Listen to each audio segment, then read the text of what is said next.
your finger. You're a pretty devil, seducing every level of decency inside of me, evenly dividing me. Everything I'm choosing and every grip I'm losing, it's all about what you want and what you need and what you're getting. Nothing more confusing to cover up abusing. With every kiss you said or rules you read in your black magic. Oh, oh,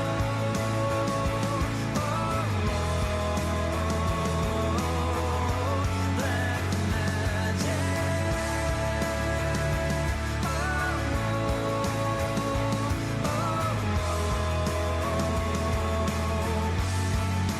your black magic.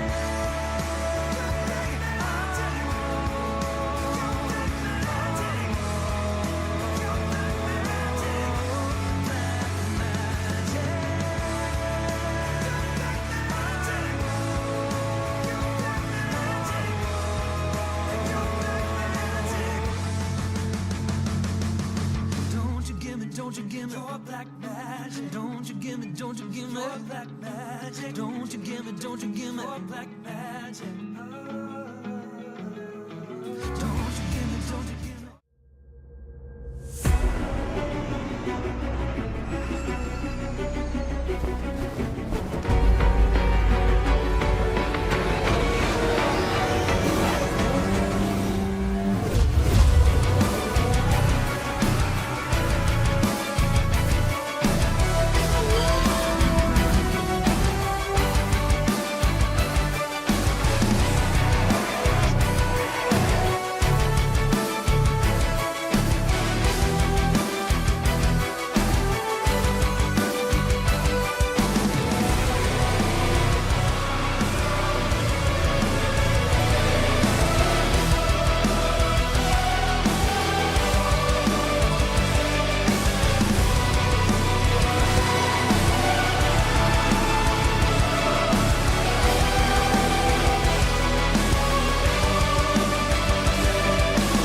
At Mount Panorama. My name is Alexis Bowen, and joining me tonight is Blake Griffin.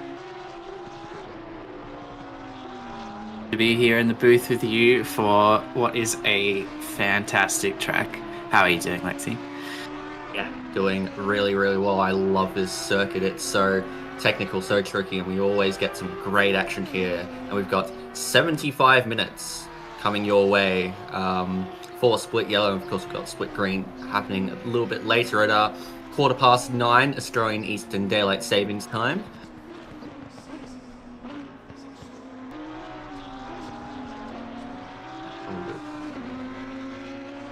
No, not getting any feedback on our ends there, Glenn, as we watch Slade continue on what I presume is an outlap. We've got 10 minutes left in this qualifying session. Expect to see time sort of around that 2 flat range, maybe some dipping into that 159 marker, but we will see what happens, as there's plenty that can happen on a circuit like this. Yeah, this competition being roughly based in the Asia Pacific region usually makes this track a little bit of a sweat fest, if you will. It's very, very competitive, so I wouldn't be surprised if we're going to see some sub 2-minute times. But we'll have to wait and see. It is pretty hard to put it all together, even if you are extremely talented. And speaking of extremely, extremely talented, we do not have our championship leader and who will end up being our split yellow winner, Matthew Lamb, here tonight. Although, to be fair, the Porsche, probably not the best car to have around here. Yeah, you'd be missing that top end speed mightily down some of the longer straights that Mount Panorama provides. But Matthew Lamb having enough points in the bag that it's all wrapped up for him already. So congratulations to Matty Lamb. This is an absolutely stellar season. I think it was nearly a total Grand Slam apart from that second place in the Super Sprint, one of the Super Sprint rounds. I think it was the second one. That was the last round. Yeah. Getting a bit intimate with the walls there through Quarry for Slade. It's probably not the last we're going to see of that, I don't think. Yeah, do expect a few drivers to have a few little love taps with the wall, and maybe a few that have a little bit more than just simple love taps. We did hear that during the practice session, Kapil Slade had a bit of a moment and nearly had another one there going through the S's, where he spun around and got collected by another driver, which was always not ideal. Would be slightly suboptimal lines being taken there, but so far in this lap, even if it has been a little bit loose and close to the wall, sometimes a bit too close to the wall, it's been pretty solid so far from our third placed silver driver in this split. Let's have our first time on the board, and it's Jane Rondinello with the 2-minute flat 9 in the McLaren. Do expect to see the McLaren produce some pretty solid pace, especially behind the wheel of the 119, as Jerry, your current lead silver class driver and second overall in the championships, goes slightly faster than Rondinello by 100th of a second. We'll see what Slade can do as he comes around the final corner, and it is a 2:01.352. So probably not the greatest lap yet, but I think all these drivers will have a bit to improve on, as first lap usually is just the banker and getting things sorted. Yeah, you got to get one in there first. I don't think they'll be too mad about that one, but yeah, you're gonna have to see it ramp up a little bit if you want to be right at the front. Indeed, and getting some word in from chat with Rob Underwood. Hello everyone in chat, by the way. We've got Craig, Rob, Breno, Smitty, nice to see you all here. But Rob Underwood saying that Slady was not enjoying the Audi in the practice server earlier this week.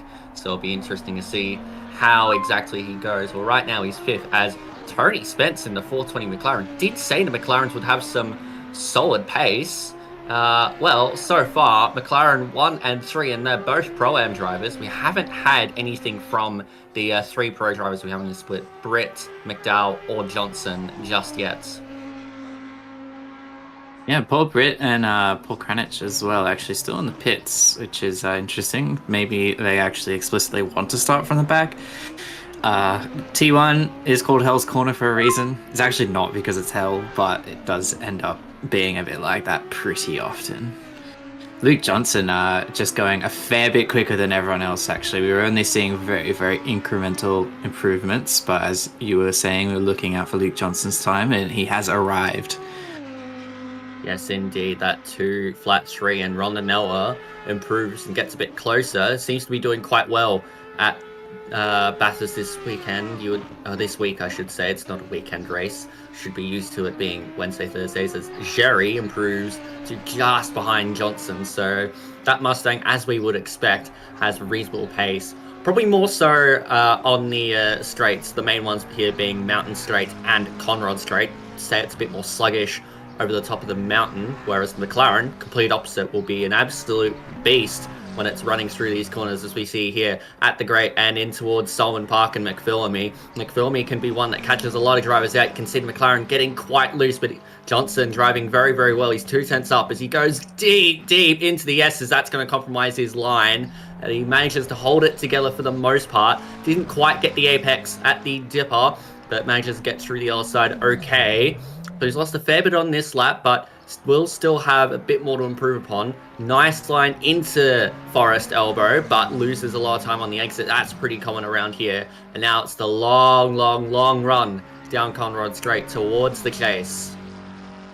Yeah, it looks like that time's just bleeding away. So the exit out of Forest Elbow just wasn't quite what Luke Johnson was hoping for.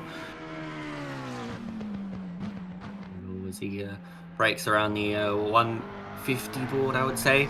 And he gets a nice exit. That's a really, really clean exit. And he's going to be pushing towards the 159s here. He did set a 159 in the practice server earlier. So he's certainly got it in his locker. And this final sector has been brilliant as he sets a 2 flat 1.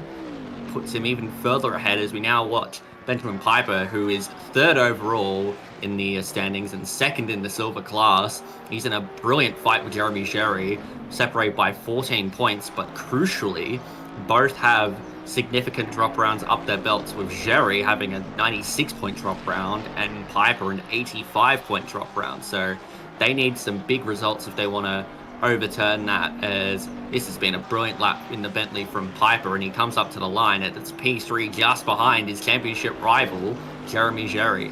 Bentley does go all right around here, and I'd say that the car generally has improved over time, but especially at Bathurst, it just seems to find its stride. Meanwhile, I think, is that Wells just behind Piper, getting a little bit squirrely on the exit of Hell's Corner? It's very, very easy to do. As we're watching Piper come up to Griffin's Bend, keeping it in there pretty nicely, over the curb, just as you like. Time's about the same as it was. Ooh. I think that's just the camera angle. It looked wide, I don't think it was. Oh! Squirming all the way up through Quarry.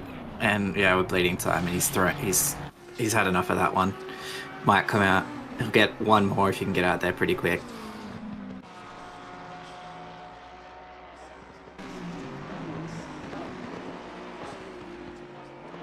Riding along with Jeremy Zeri in the 222 B2 Mustang. Actually, that might be incorrect. It's the Mustang-inspired Mustang livery. That's what I know for sure. He's actually catching on the back. I think that's McDowell. Might get a good tow down here, but it looks like he's lost too much time. And touching a bit of grass. Yeah, he's given up on that one. Get around there and get one more go at it, Sherry. But right now sitting in P2. A little bit, 3/10 behind Luke Johnson. See what he can do, but you'd have to be relatively happy with that. Being on the front row, there's only one person that could be messing up as you go over the mountain for the first time, which I think is something that you have to really watch out for, is a car parked sideways as you're coming up on lap 1. A few drivers with invalidated lap times at the moment, though I think this one for that one there for Slade was an out lap, so we'll carry on. Here is Hayden Marsh. He's about 2.5 tenths up as we say hello to Riscatal Gaming for the first time. Welcome in to Octane Online Racing's Simrigs Sprint Series. You have joined us at the last round of the season at the beautiful Mount Panorama circuit in Bathurst, Australia. Iconic to all of us here, and we welcome you in if you are interested in looking at community. We've got plenty of opportunities to interact with the community and learn more about sim racing as you go. This is the Sprint Series where we have all of our best drivers as Marsh moves up into P9 at 1.1 seconds off the pace. But a lot of these drivers will have come up from the Academy Series, where we have a lot of opportunities for drivers to hone their craft and be able to learn how to race against the best of the best. Yeah, I can't say enough good things about Academy as someone who's moving up to sprints next year, if I do say so myself. It's such a good space to learn. The walkthroughs are so good, and there's so many people like chomping at the bit to help you out. Go through setups, and you can post your laps and stuff. Like people are really helpful here, so it is really such a good resource.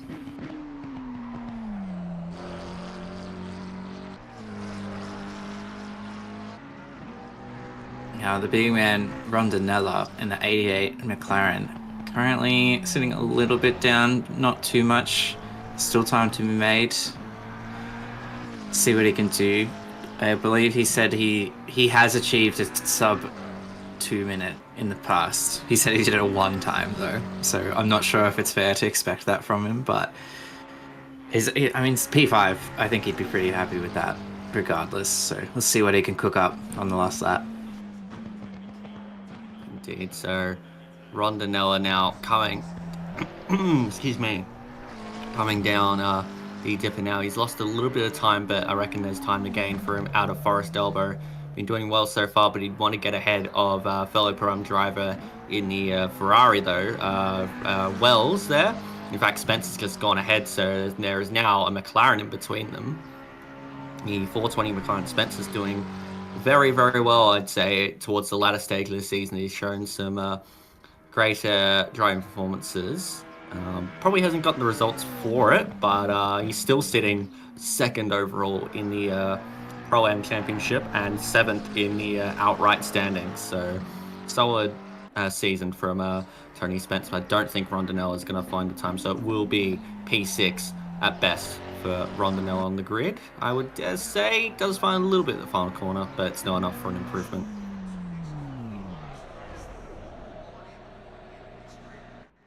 Tonight, I risk it all. We don't have any Lambos on the grid. There is a few here and there through the Sprint Series.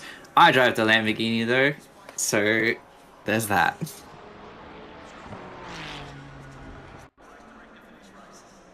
All right. I think Glenn would like to step in and talk a little bit about the 12-hour event that we're going to have coming up in February. Just give us a moment. I think he has to shuffle his cue cards and such. Hello there. Can I be heard? We shall see. I mean, I can Can definitely anyone hear hear you me? on Discord, but I can hear you, Glenn. Chat, can we hear Glenn? Hello, world. Hopefully they can. My mic says yes. Check. Okay. Yeah, we've just announced tonight that entries are open for next year's Bathurst 12-hour, and I'll just drop that music a bit in the background. And it's going to be a very special event for us here at OOR. We're going to be making it a benefit event for Mull, for Neil Alexander, who is our founder and the heart and soul of OOR. Mull's unfortunately had CF, cystic fibrosis, all his life, and his prognosis is that he has to have a double lung transplant, and so that's likely to happen in the early part of next year, in 2025. And I just saw that somebody can't hear me over the music. I've dropped the music, so hopefully we're right now. And Mel not only has been involved with OOR, but has been involved with a number of different sporting clubs. He's active in his local gun club for his clay target shooting. He's been in football administration, etc. Has contributed a lot to a lot of different organisations over the years, and so we're hoping to assist him by being able to provide some sort of funding to help cover the expenses of his stay. He'll have to go from his home in Tassie to Melbourne. He'll be there for 3 to 4 months, so there'll be the costs of living there, and he and his partner Nat will be giving up her job and working and staying with Mull 24/7 during this time. So it's a huge undertaking for them, and we are going to be starting up a GoFundMe in the next few days, and we'll be putting all the details of that into our Discord. Hopefully the community, well, I'm sure the community is going to rally around him at this time. We all know that he's not been too well the last 12 months and has had a few trips to hospital in the last 6 months. So, yeah, that's about all from me at the moment. I just wanted to introduce the event that it's coming up, that it will be a benefit event, and we're going to be getting the word out to sponsors, etc., and trying to get a few prizes that we can possibly raffle off or give away, and looking for as much support as we can get. Anyway, I'll hand it back to Alexis and Blake. The drivers are on their outlap, and we'll be ready for a start very shortly. Back over to you two. Thank you very much, Gwen. Yeah, it's a very, very good initiative to help someone who's been so instrumental to Octane Online Racing success, and we of course wish Neil the best of health, and hopefully we can as a community help support him. Oh dear, I see there's two drivers who've got hit drive, and one of them was the driver I was talking up, and that is Tony Spence. Oh dear. No, what are we doing? Well, I feel like this happens like every week. I go, no, Cleo. Like condensation, but there's no condensation here. Like, it's just not hard unless it's on purpose. But I don't know. Maybe they're rushed to.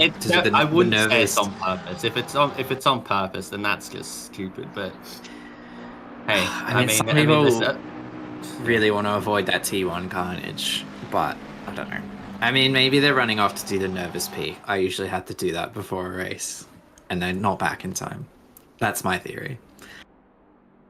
Yeah, no, that's certainly a part of it. But always try and get it done a bit early, just so that way you're not sort of caught up. But sometimes, when you need to go, you need to go. But yeah, I guess the benefit is they'll avoid whatever carnage happens, which can happen here, but. It will be Johnson from Jerry, then Piper, Wells, Rondinella, Slade, Marsh, Price Davies, Yao, and McDowell. Your top 10 as we run up to the start of the final race of Split Yellow for the season and for the year here at Bathurst. We've got 75 minutes coming up for you, one mandatory pit stop, and I'm sure it's going to be an exciting one as we've seen from Split Yellow pretty much all throughout the season. The race start has been initialized. We'll be underway very, very shortly.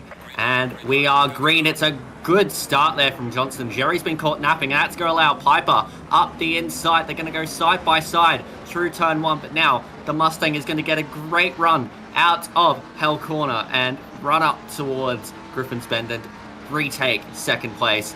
Wells holds on to P4. Rondinella behind. Piper can't put any pressure onto Jerry into Griffin's Bend. You can see Rondinella side by side there between Slade and Marsh, but Slade manages to hold off the 27 Ferrari for the time being. Further back, there's a side by side between Price Davies and not too sure who the other was. No, it wasn't Price Davies, I don't think. We'll have a look. It was it was Fakuri and Price Davies back there who were going side by side going into the cutting. I hope they got through that okay. It looks like they did. Meanwhile, further back, 777 and 420 have managed to get out there nice and clean. And so far, everyone else has come out of it clean too as we hit the halfway point of the lap.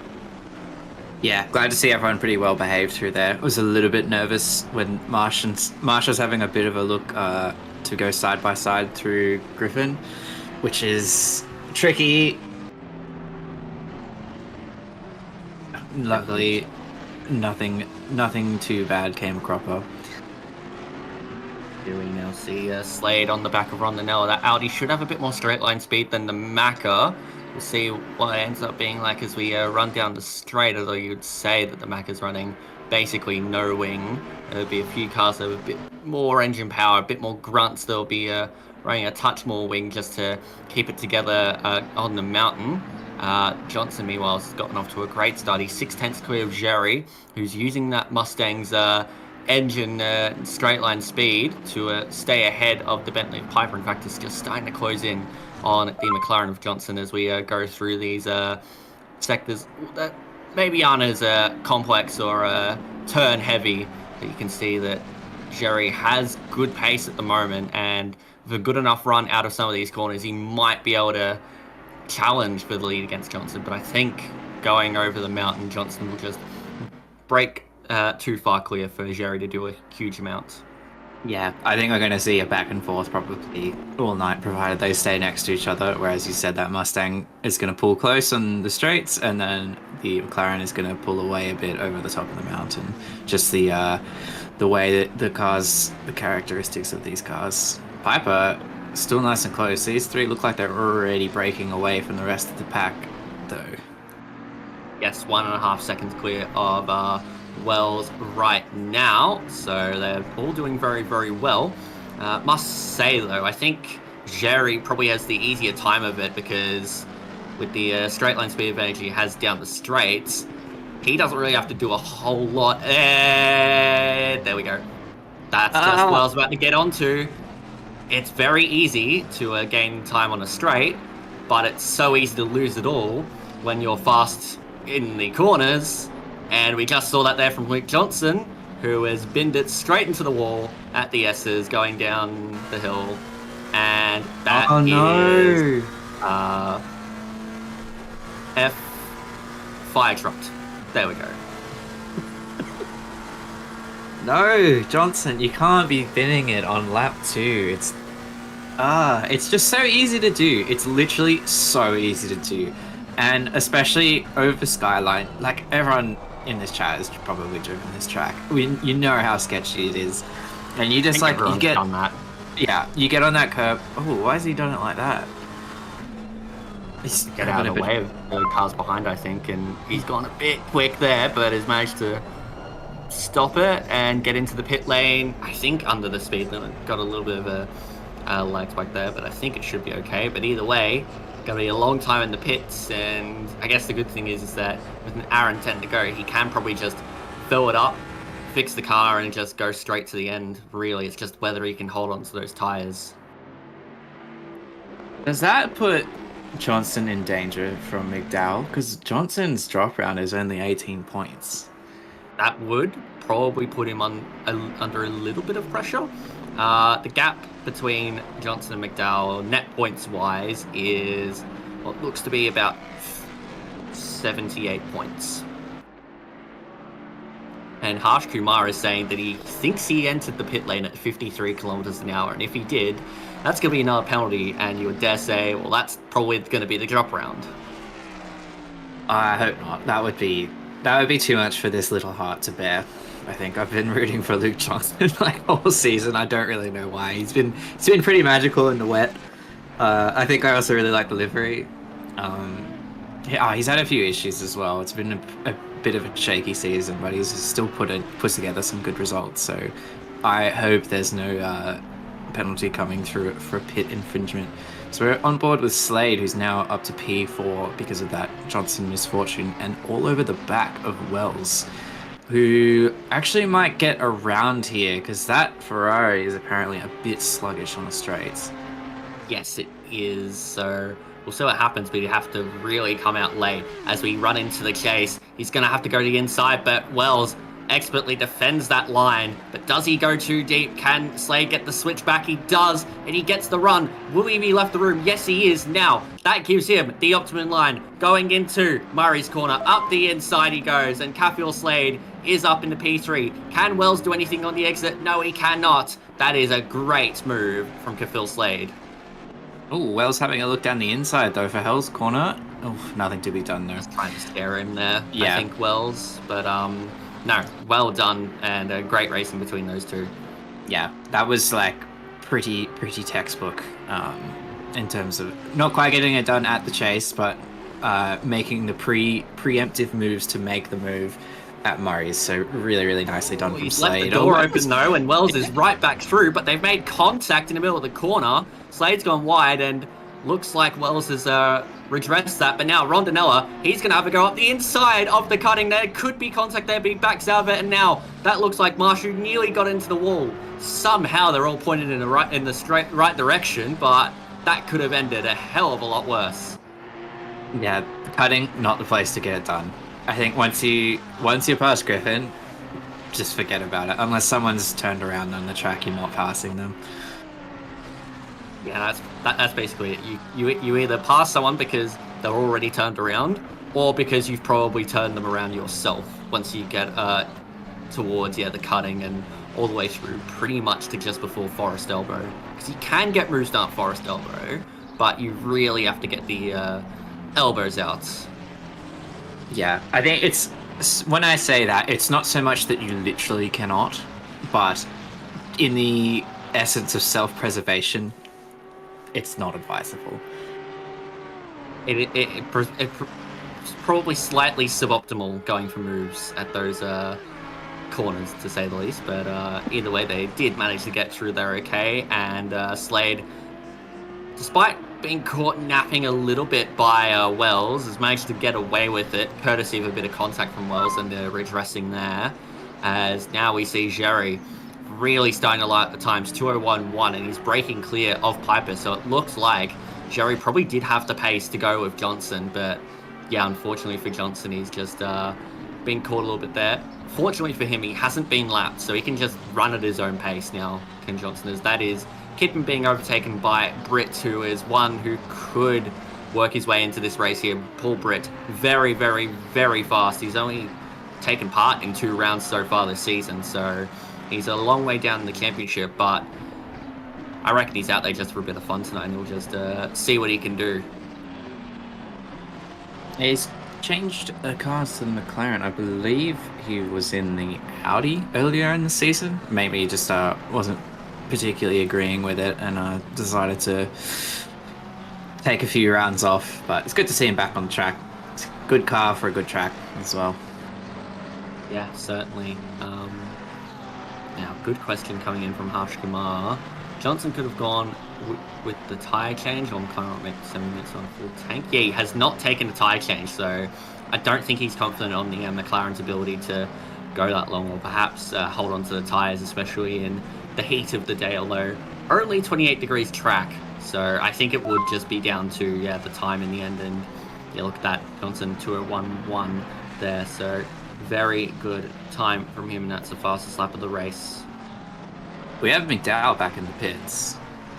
Yes, McDowell has come into the pits. I wonder if that is for a scheduled stop or a forced stop, but it looks like he's been overtaken by Johnson, so not good signs there for Dylan McDowell.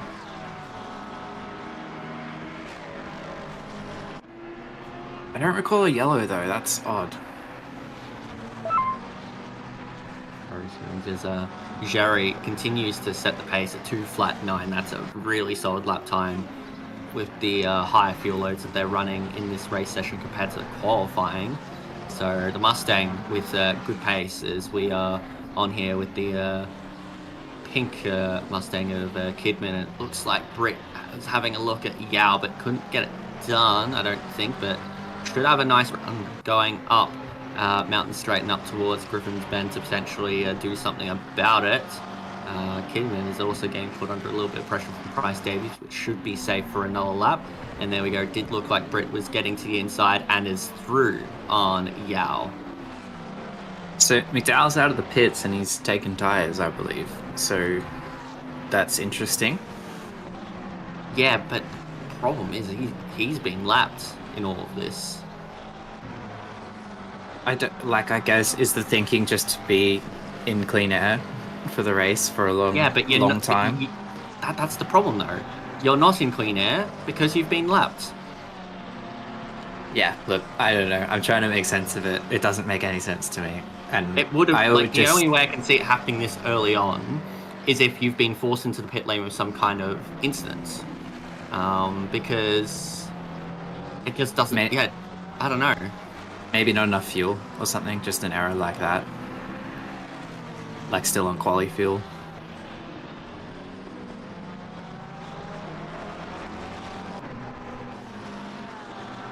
Yeah, I don't know. We'll certainly investigate and get some more information when we can find Kidman out. Yeah, there you can see, there is McDowell.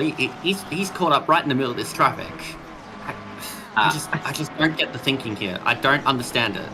Oh, that is very tight there. You probably don't want to be letting the cars that are about to lap you go that late. And now Kidman's going to be under all sorts of pressure from Price Davies, and Price Davies, just probably got caught out by Kidman's slower exit because of that, and now Price Davies has to come into the pits. That is a rough go. Also, someone else has come a cropper, the 248 Darth. 248, that is Darth, yes. So, Darth, oh dear, that is probably a similar sort of incident, but a bit earlier on, or perhaps, just some contact, and wouldn't surprise me if rolls into pit lane here. Manages to keep going though, so probably not too much damage if there is any. Might have just been, as you come over the chase, I feel like, particularly in the mid-engine cars, the rear end can get a little bit light, and if you're not careful, it can turn around on you. So it wouldn't surprise me if we've just gone around and there's not actually any damage. Yeah, that's sort of what I'm thinking there. We'll see where Price Davies comes out. As Wells has returned to pit lane, I think he's had a big accident at probably the Great. It does need to be said, you can be doing sub 2s at Mount Panorama, and it doesn't actually mean anything, because this race is so deadly. I dare say it's better to keep it on the track with a slightly slower pace than it is to just be blasting. Oh, I mean, it's not over yet though. We've still got an hour. Yeah, but he would have had a hell of a lot of damage to repair, and I guess it's whether it's worth continuing on or taking the drop round, depending on what the drop round you've got actually is, in a way. Yeah, but he's making my job harder. Have a look. No, his drop round was 0 points, so it would have just been better for him to just keep going and try for any points that he could get, but instead he's backed out of it. So that's disappointing there from Richard Wells. He's got great pace, but he's down in 24th in the standings because he's just had all these incidents and had inconsistencies. Around here it makes a bit more sense, but yeah, there's just I think it's all just the learning process.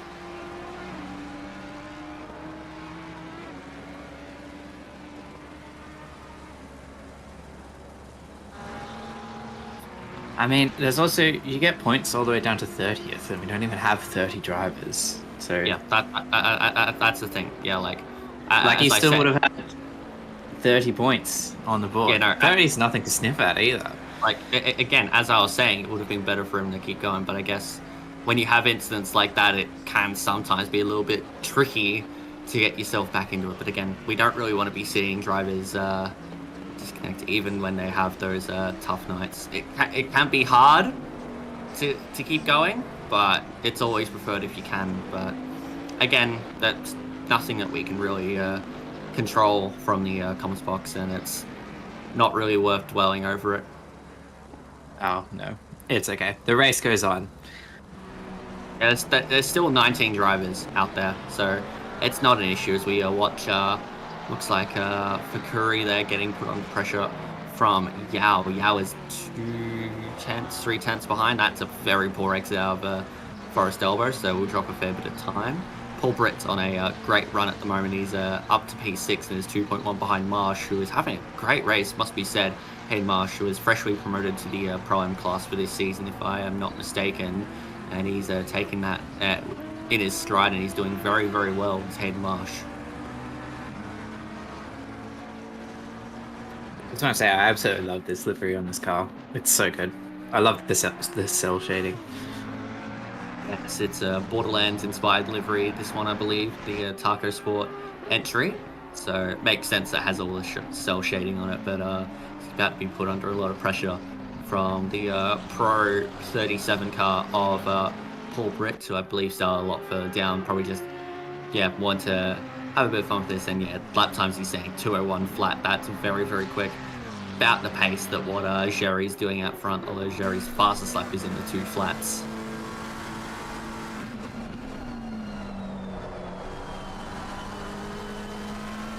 Now with the McLaren going up to the passing, gets a nice line. Just gonna have to hold behind the Ferrari as we run up the mountain now. That's not going to be easy for Britt to do, but I think the track that the drivers are most used to doing that around is certainly Mount Panorama, especially when you get to the Bathurst 12-hour, which again will be happening in mid-February next year. It'll be very exciting indeed. And yeah, you get to see this track plenty of times throughout the year here at Octane Online Racing, as it deserves, rightfully so. Now, will we have a go into Forest Elbow?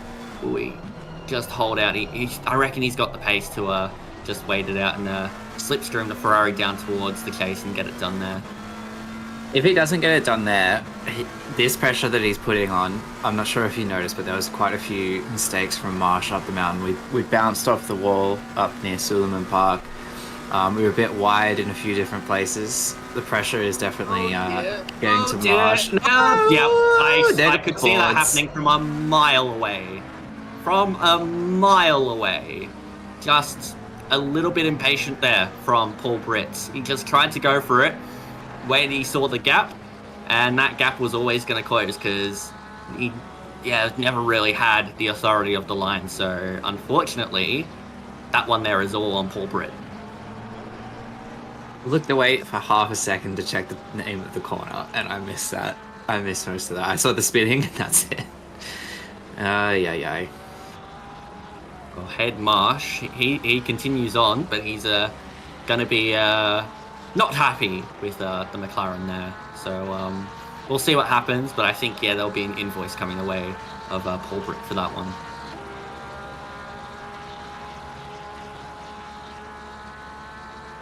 Well, is that timing book correct? Sorry, Marsh has fallen down 2 places as a result. We're actually... Paul Britt had the 360-degree spin and managed to keep going with it. Yeah, okay. Surprised we haven't... There's been no wax handed down yet, but I'm sure we're going to see something for that one. But I guess some of the ones we saw earlier got redressed, so nothing to be done.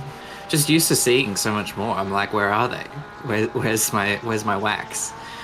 Yeah, it hasn't been an overly chaotic race so far. There have been incidents, but pretty much all of them, apart from the one we've seen there and the one that was redressed earlier between Wells and Slade, that got redressed. We'll have a look at the incident. This is from the exterior perspective. You can see he just tries to go to the inside, and I just don't quite think he had the authority of the line there, and the gap was always going to close. It's always risky going for a move there because that inside curve can be very, very rough, especially in a car like the McLaren.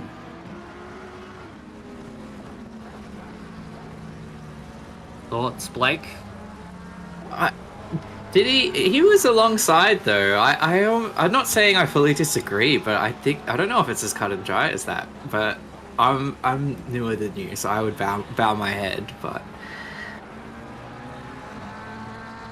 like Marsh left the space. It was risky for sure, and especially like when you're coming across the kink, there is that bit of a bump. So I'm not surprised that it happened, but I will wait. I will let the stewards work their magic before I pass my judgment. Yeah, it's going to be interesting because he was probably a bit more alongside than what it looked like from the onboard perspective. I think because it all happened right at the apex there. It was sort of difficult to see how far alongside he was, and I think the front nose was sort of alongside the front axle of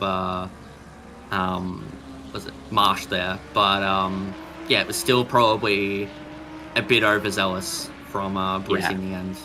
I think I believe that's John Gormley in chat, or J Carbon, at least as the username is probably correct, where it's a bit of a Max Verstappen move where it's like technically within the rules, but a little bit it's like a low percentage, a little bit dangerous. You have to have a lot of faith in your fellow driver to give you that space that maybe you're not actually entirely entitled to.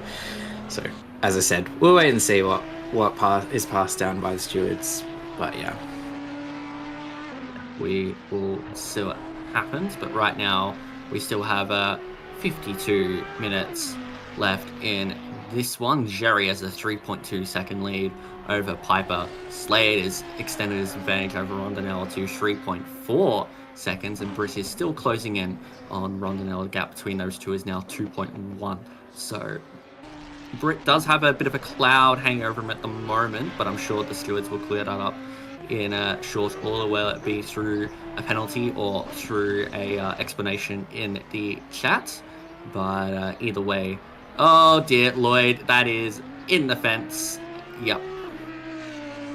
Ouchies. That's probably steering damage. That was not the lightest of touches. No, definitely not. Yeah, far from easy. And I think McDowell might be coming into the pits again. Is he? Yes, McDowell is coming to the pits again. I think he's had an incident coming through the exit of the chase. That looks like the car might be crabbing a little bit. Not a huge amount, but enough to force him into the pit lane to fix some damage.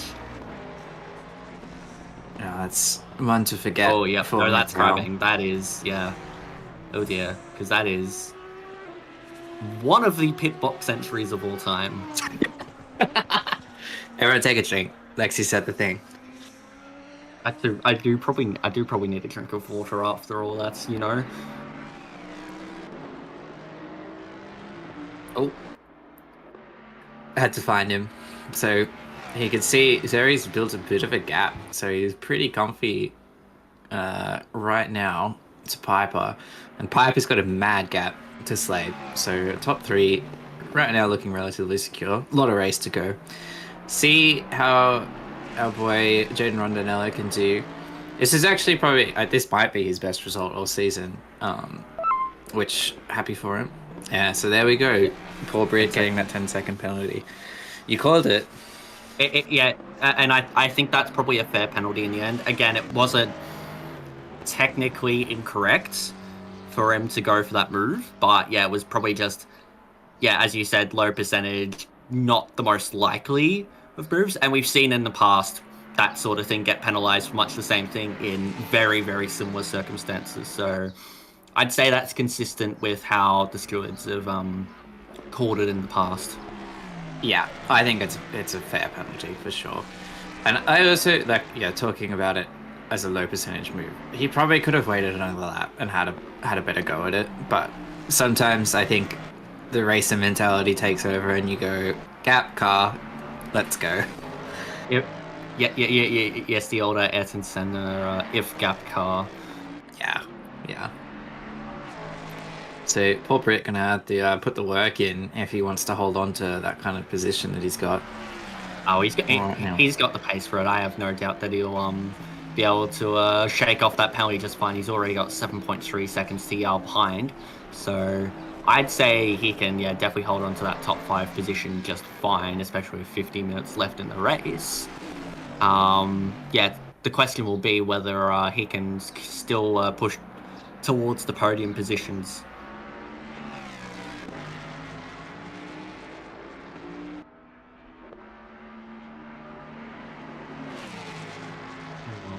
Like, out of the drivers who have taken their mandatory stop, well, one of them's just left, and that is McDowell, so that saves Johnson from losing the spot to McDowell in these standings. But yeah, out of the drivers who have pit so far and served the mandatory pit stop, that is Price Davies leading the way, 25.5 seconds behind the first driver who's actually taken a pit stop but has not actually served the mandatory in Luke Johnson. Yes, Price Davies still on the lead lap as well, so that's very good for him. Because yeah, I believe you were saying he had an incident earlier. Can we get a safety car or something? I want a bunch of these cars up. They're really, really spread out right now, except for Paul Britt, but he's got a penalty. Yes, that is something that can happen pretty regularly at Bathurst, especially when we've only got, well, we had 20 to start with. Now we're down to 10, and here's McDowell. Oh dear. Yeah, okay, that is not the line through Forest Delbert, and I have a feeling it probably gets a little bit worse when he comes down into the chase, just because, yeah, I did see that his car was going quite slow on the exit of the chase, but, yeah, big damage into Forest Delbert. I'm hearing that Lim has no, it does look like he managed to get through okay, so it wasn't damaged there. So not too sure when that. Oh, it might have been a lap later that happened. Anyways, hearing word that Lim has flipped the car and he's disconnected, so we've gone from 20 drivers and we're down to 17. Wow, a race of attrition so far, that's for sure. I mean, we know that about this track. We've talked about it. Everyone that's raced it knows it. Everyone's hit that wall like we saw McDowell do. But yeah, I don't know. Got to be a little bit more careful, guys. Are we even at the halfway point yet? No, we're not. So just looking, Britt is getting very, very close there to Rondinella. Might be looking to shape up for a move. But yeah, we'll have a look at the roll that we saw from Lim at Skyline. Oh dear! Oh dear! Oh dear! Yep! Yep! Oh, that would be over the wall if that was real life. yeah, wow. Yep. Wow is all I could say about that. That was something. Yeah, let's just look at that one again when the camera catches up, and it just goes very early on him, and that is that, and whoa, yeah, good thing there's an invisible wall there. That's crazy. If I had to guess, I think it's probably braking slightly too early over that crest, and rear got all squirrely on him, but far out. That's rough. Yeah, that's rough. But meanwhile, Paul Britt has managed to get through on Rondinella cleanly, can now chase after Cafill Slade. So Britt continues to show that he's got great pace. It's just how well he can manage that 10-second penalty he's got. He should be able to hold within that top 5 now. That yeah, he's gotten through, and Rondinella can start to close that gap to Slade, and that should give him enough clearance back to Yao, you would say. I think. Oh dear, yeah, there we go. 5 minutes of damage. Yeah. Oh, yep. I'll give you the pass on quitting for that one. There's just not much to be done. You're lapping at that point for yourself, and I'm sure most of everyone's done a lot of laps in preparation for this, and just generally speaking anyway. Yeah, and to be honest, that could have been the same thing that happened to Wells earlier on. He could have just had a lot of damage, and it was just like, well, I'm going to be like 3-4 laps down by the time I get back out of pit lane, and I'll still need to serve my mandatory pit stop. So, yeah, it can sort of make sense when you have those really just yeah, massive crashes. They can just really kill your mood in the moment, which For is sure. really unfortunate. But yeah, it's just one of those things that can happen around here. Yeah. You got to come to the chat and explain yourself, though. Otherwise, Blake is going to be disappointed with you. Yes, very much so. As here we have Hayden Marsh, who's looking to recover some time. He's going to close in now on Kidman. Can he get it done into turn 1? No. But he does probably just force Kidman into a little bit of a defensive shape and a little bit deep. So that might allow Marsh to get the run, but he has to go around the outside and probably won't have the straight line speed that Kidman has. So Kidman should be able to hold on there. But Marsh definitely has the better pace than the Mustang at the moment. And you can see Kidman just comes back across. He's got that overlap. He's fine. He's clear. And now you've got the blue flags. So they'll have to let them go. And is he going to do it? Oh, he's not. In fact, is that Paul Britt there? Oh, dear. They've gone into wall. Oh, yeah. Okay. What are we doing? So that would be why he probably isn't so keen on letting him go from the blue flags, because there was a little bit of afters between those two from the incident before. Hamash likely not the happiest of chaps with that one. But you don't have to let people go across the mountain. Does the cutting not count as the mountain? Well, coming up to Griffin's Bend, he probably should have let him pass going into the cutting. But yeah, because I think, I'm not sure where it's changed since I've last raced, but I think the last time I raced it was from, yeah, the cutting all the way through the Forest Elbow, that you didn't have to let drivers past.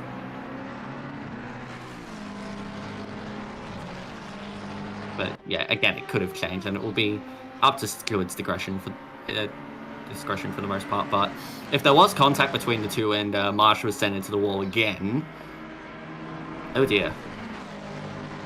Yeah, indeed.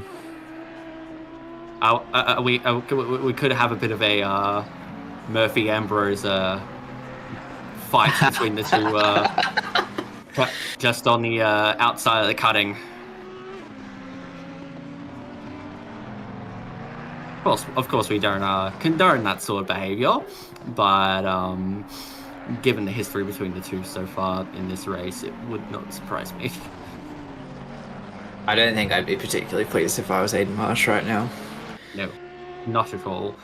He's been bruised and battered, but he continues on as the capsized motorsports car of Tony Spence, who's come up a long way, started right at the back of the field after forgetting to hit drive, start from pit lane, is now about to make a move on for Curry for P7 overall in this race, but he will drop down a little bit with the pit stop to come, but great fight back so far from Tony Spence. Yeah, I mean, you know, there is winners and losers at Bathurst. We have a bunch of people who've hit walls, come together, quit the race, had to take early pit stops, and then people like Tony Spence keep it clean. Oh, wow, for Curry just getting squirrely and having to kind of readjust, and allows Spence to go through at the apex of the cutting. But yeah, just keeping it clean. Great capitalization from Spence. Yeah. Just sorry to cut in there, but yeah, no, just kept it clean, kept it patient, and managed to capitalize on the mistake made by Curry there. So nicely done. Yeah, but that's what I mean. It's like literally just race your race and race at the pace that you're comfortable. You're not going to put it in the wall, and it'll pay dividends. If you want to be at the very top, you're gonna have to send it. But if you want a good result, keep it out of the walls. It's always preferred to keep it out of the wall, not just at Bathurst, but pretty much every track. But yeah, at Bathurst, it's just a hell of a lot harder because you're always so close to the walls. And to be honest, I think that's what makes this track what it is, because we've seen in Supercars the past 2 years,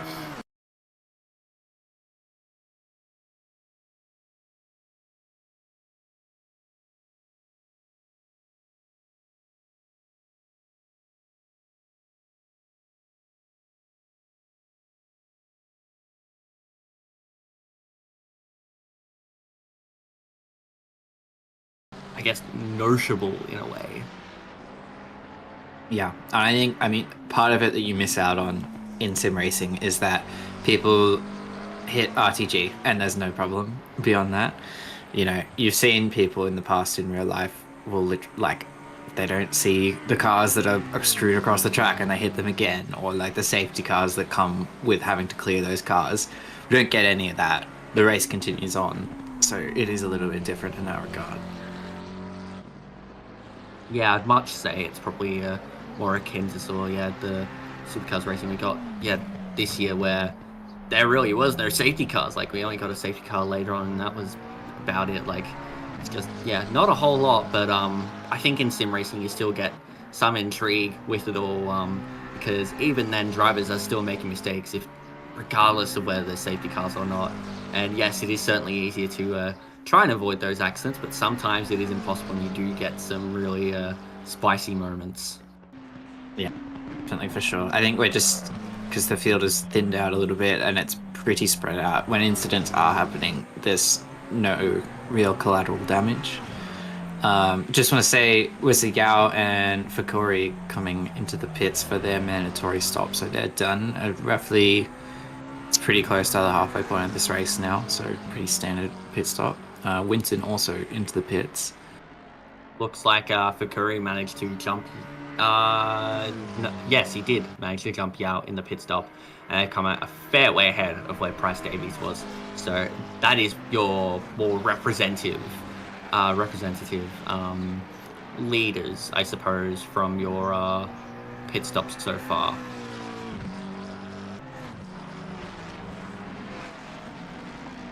The way to get a position. Well, totally, because all it takes is just a minor error and you can get pushed back, or maybe just not quite enough speed going in, or miss your exit point. You have to really be switched on when you're going through these pit stops.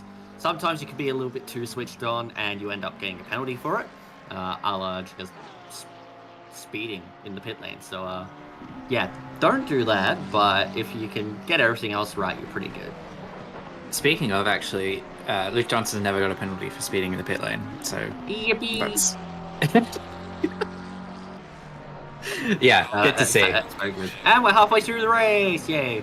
So, halfway through here at Bathurst for split yellow, and it is still Jerry up front. He hasn't really gained any time over Piper. Piper's still 3.8 behind, so I think the pace has just started to plateau a bit. Phil Slade, though, 10 seconds back from Piper, so those front two are in a league of their own. And Brett hasn't really gained a huge amount on Slade since he got through on Rondinelle, but has managed to gap Rondinelle by 5.3 seconds. Split yellow is apparently a split league of their own, because I feel like every race we've had two drivers that have just been head and shoulders above the competition. Whether it's been Matthew Lamb and Luke Johnson, this race it's Jerry and Piper. It has been an interesting phenomenon. Yes, indeed. And it hasn't been without its excitement and chaos and drama as Jerry comes into the pits, and that's probably a smart idea getting towards the halfway stage of this race. But hopefully for him, he can get this pit stop right and get his second win on the trot for the season, because of course he won the second race last time out, and Slade is also into the pits.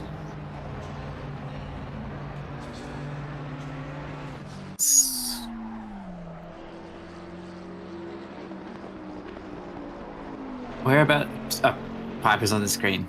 I was looking way too close at the track map. So Piper has not come in. We'll see how this plays out. If he'll respond and come in on the next lap, or if he's going to try and stay out and maybe play the tire delta game towards the end of the race. Not sure how effective that'll be. Like, these drivers are pretty good, and I don't know if 30 minutes of tires is going to be enough to be enough of a difference. We'll see how it plays out. We'll see. The Bentley's not awful on its tires. The Mustang certainly is. So that could be where the difference comes in. But Jerry, crucially, has come out in a bunch of clean air. Like that is the cleanest air you could probably find anywhere in Bathurst. So Jerry, you have hit the jackpot there, my friend. Probably there's a public park up on Mount Panorama, isn't there? It probably smells like the flowers. It's that clear. Yeah, I mean, there's a lot of private properties around Mount Panorama as well. Of course, it is at the end of the day kind of, in a way, a street circuit, as that's a yellow flag. Whereabouts is that? That looks to be a driver who's going through the cutting there. 299. That's Lloyd, so he's lapped down by the looks of it.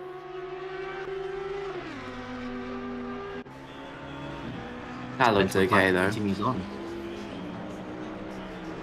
So we've got Darth and Johnson in the pit. So Johnson taking, I presume, his mandatory stop now. So we'll see where he comes out. So Darth just rolling out. Oh, stop at go 30! No! Darth! Congratulations, Darth. You've played yourself. Yep, so too fast into pit lane or hit the pit limiter as you're coming out of the box, and big penalty. You will have to serve that, my friend, and congratulations, your race is ruined. That's so rough. I hate to see it. I hate to see it so much. It's just like the worst way, I think, for it to come to an end. And it's not been a particularly stellar race for Darth after that spin earlier. Put them pretty far down the pack. Yes, indeed. So he'll take that on the chin. He'll be like, yep, I stuffed up somewhere, and he'll serve that, head back out, and he'll try and get whatever he can. He should still be like, after that stop go, he'll still be 16th, I believe. I mean, as we said, there's still points to rake in because there's not that many drivers, but it hurts. It hurts me. Yeah. Yes, and there's certainly been a few rounds where Darth hasn't been the most fortunate, so I think there's still something that Dark can get out of this race, but it will certainly be one he'll be wanting to forget. So will we see Piper come into the pits? He's just coming through the chase now. And we're also following along with Paul Britt. We're no longer following along with Paul Britt. That looks like, yeah, that's pit. That's pit. So, yeah, coming in lap after. See whereabouts he comes out. Well, Paul Britt come in. He does have that 10-second penalty to serve. So yeah, I did think he was going to stay. He's just going to try and extend as much as he can, hold that clean air that he's got, and then try and reduce whatever effect that 10-second penalty can have. Because he's still setting 2:01.3. That's still very respectable with how long he's been on those tyres. He's been on those tyres for about 45 minutes now. The roll of shame into the pit box for Darth. Yep, that's unfortunate to say the least, but again, he'll accept that. He'll learn from it, and yeah, next season, starting sometime in January next year, I'm pretty sure, should be where he can hopefully bounce back. So there's a little bit of a bump there from the McLaren there for Korea. This is the Mustang of Mr. Kranich. I haven't actually seen a lot of this car. Kranich.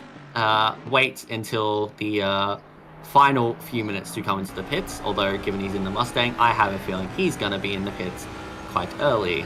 And there we go, he's in the pits. Paul Kranich cannot extend a whole lot further than 31 minutes, and he does get in pretty cleanly. Yeah, no, that's a good pit entry, I'd say. Yeah, it looked in control. It looked pretty quick, but slowing off at the Interestingly, Piper's actually gained time on Jerry through the pit stop phase. Ooh, we're on. We are very much on. We are so back right now.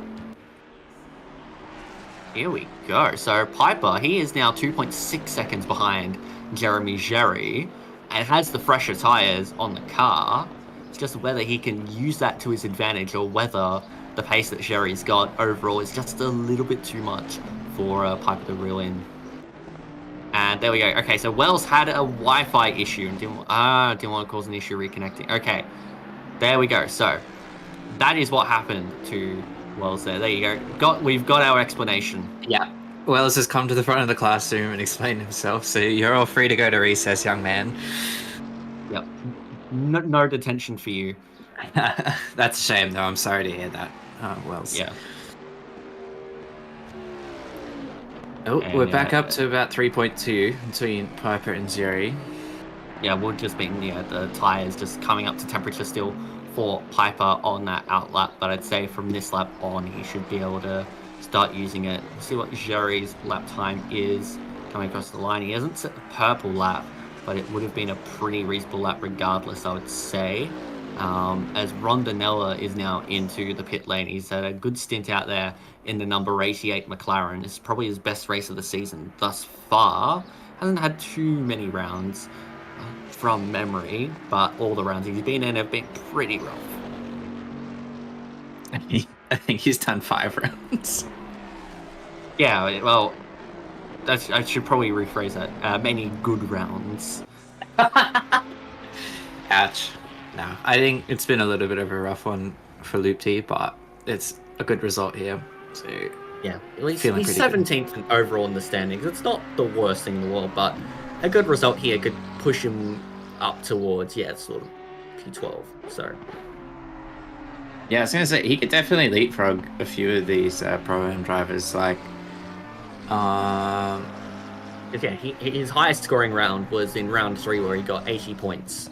But every other round has been 30, 33, 36, 37. But this one looks like it could be very, very good for Rondinella. He's currently sitting P6, but there's still 2 drivers ahead of him yet to pit. One of them who should be behind him.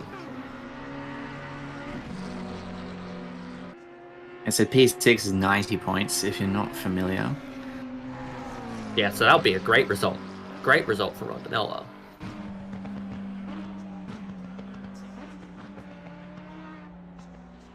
Am I crazy? Could he come away with the Pro-Am win? No. Oh no, there's more people further ahead. Sorry. The hopium was there.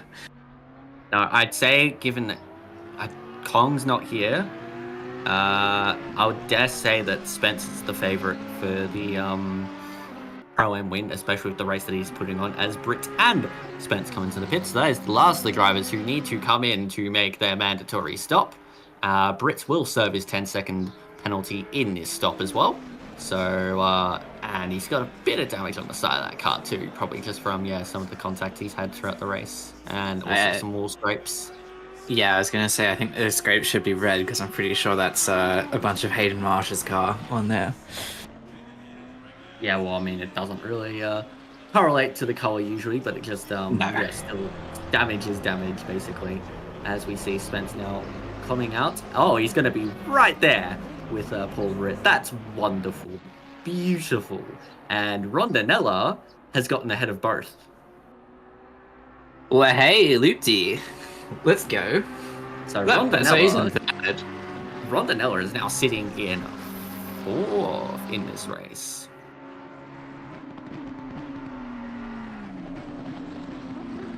Sorry, 4th. Yeah. But Slade exists. Slady does exist. Just thought I'd let you know, Yeah, thank you. It's a nice 100 points, nice 100 bones. Nothing to scoff at. Hold on to it, because Britt will be very, very quick, and Spencer's been excellent in this race. There's no discounting him from this one just yet. Yeah. I do say love you, Loopty, but it seems like Britt's had more pace this race so far. But same car, we've got a bit of a McLaren stack there, 4th through 7th. We'll see what can be done. Yeah, all the McLarens are sort of P4 down P12 with Porsche and a Ferrari in between. So get those Porsches out of the way, get the Ferrari out of the way, and all your McLarens are right there together. Wonderful. Meanwhile, gap out front, Jerry has taken the challenge from Piper pitting a bit later and trying to get the overcut, and has gone, you know what, I don't think I care about your tyre advantage, and gap has stayed steady at 3.7, has just sort of been eking out a little bit, so I think Jerry's pretty safe, barring any major problems. Yeah, as the gap is pretty much it's essentially what it was before the pit stop now, about 3.8. You know what? If Jerry was to have something happen to him and Piper were to take the win, that would be the difference between Jerry ending the season on the high with not only the Silver Class win, but 2 race wins in a row, and Piper snatching the Silver Class win at the death with a race win of his own. I hope you're touching wood when you said that. I am, yes. My desk is made of wood. There we go. Okay. You're safe from a commentator's curse no matter what. My stupid plastic desk does not allow me that. Now, the hope is that he would keep it for you in a straight line, but I figured I'd mention it so that way if it does happen, I can take full responsibility for it. So, appropriate. I don't want that to happen, but if it does happen, at least someone can take responsibility and not Jerry, because I think Jerry overall deserves the Silver Class Championship and this race win here tonight. And yes, it is real wood, Sam O'Brien. It is real wood. I do find, not to nitpick at what you said, but I find the term like deserved the win is such an interesting concept in racing. But I do think Jerry has had a very, very good season. He's been very consistent. So if you believe in deserving the win, yeah, for sure. I do think he's earned it, definitely. I think saying deserved a win when you don't win is an interesting concept to me. Yeah, that is certainly one. I mean, it's one of those debates that can rage on forever. As Rondanella defending inside, and he's just let Britt go there. Yeah, knows he's not in that fighting. His fight is with Spence behind, so that's probably smart in the end from Ronganoa. Nah, I don't like it. That's boring. Come on, Luke D. You can defend hang this on, track. hang on. What? No.